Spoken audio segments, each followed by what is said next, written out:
Have you ever been abandoned? Has anyone ever walked away from you when you needed their help? Maybe you needed an extra pair of hands. Maybe you needed someone to sit with you. Maybe you needed someone to stand up for you. The Bible tells us that Jesus was abandoned. And not just by the crowds, not even just by his apostles, but far worse, by God the Father. As he hung on the cross, Jesus cried out, my God, why have you forsaken me?" He asks, why have you forsaken me? I think he knew the answer,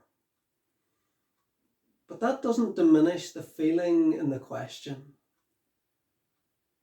Why have you forsaken me?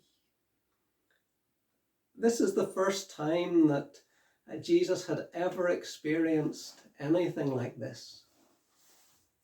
Through all his life, he was aware of the presence of his Father, of the help of his Father.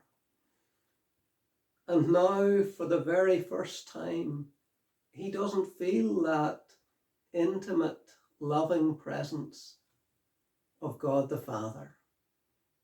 And so he cries out, my God, why have you forsaken me?" The Bible tells us that we have all abandoned God. And we've gone our own way rather than the way he tells us to in the Bible. That we have, in effect, told God that we don't want him in our lives. And that's what we'll get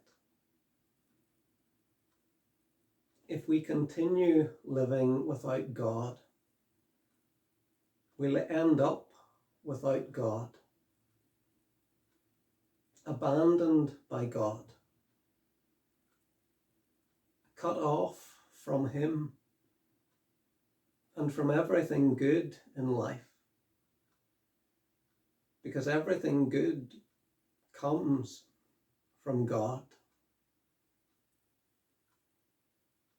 The only way we can escape being abandoned by God is if Jesus suffers that abandonment in our place. That's why Jesus was abandoned by God on the cross, so that his followers would never have to be abandoned by God. So if you want to make sure that you're never abandoned by God, trust in Jesus. Ask him to take the punishment that you deserve, to suffer being abandoned by God, so that you will never have to be abandoned by God.